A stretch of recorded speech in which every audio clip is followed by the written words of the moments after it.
Tamil cinema பல வெள்ளி விழா நாயகர்களை கண்டுள்ளது.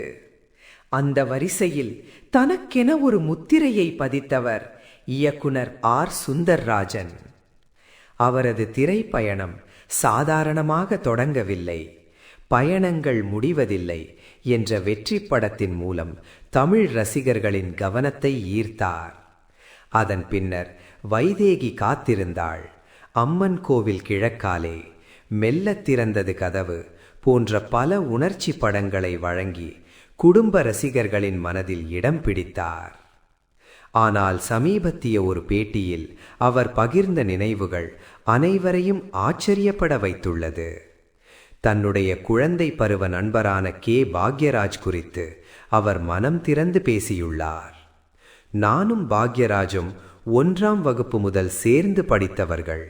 நாங்கள் இருவரும் உயிருக்கு உயிரான நண்பர்கள். கோவையில் யாராவது பாக்யராஜை திரும்பி பார்த்தாலே நான் சண்டை போடுவேன், அந்த அளவுக்கு நெருக்கம் என்று ஆரம்பித்தார். சினிமா கனவை தேடி இருவரும் சென்னை வந்தார்கள். நாங்கள் இருவரும் சேர்ந்து படத்தை இயக்குவோம் என்ற கனவு சுந்தர்ராஜனின் மனதில் இருந்தது. ஆனால் வாழ்க்கை வேறு திருப்பம் எடுத்தது. ஒரு நாள் தங்கியிருந்த அறைக்கு வந்த தகவல், புதிய இயக்குனர் பாரதி ராஜா உதவி இயக்குனர்களை தேடுகிறார். சுந்தர்ராஜன், பாக்யராஜ் போகட்டும், அவர் முன்னேறினால் நானும் முன்னேறலாம் என்று நினைத்தார். அதன் பிறகு நிகழ்வுகள் வேகமாக மாறின. புதிய வார்ப்புகள் படத்தில் நடிக்கும் வாய்ப்பு பாக்யராஜுக்கு கிடைத்தது. நடிப்பில் ஆர்வமில்லை என்று சொன்னவர் சொல்லாமலேயே அறையை விட்டு புறப்பட்டு விட்டார். பின்னர் அவர் கதாநாயகனாக உயர்ந்தார். இந்நேரம் சுந்தர்ராஜன் வாய்ப்புக்காக போராடி கொண்டிருந்தார்.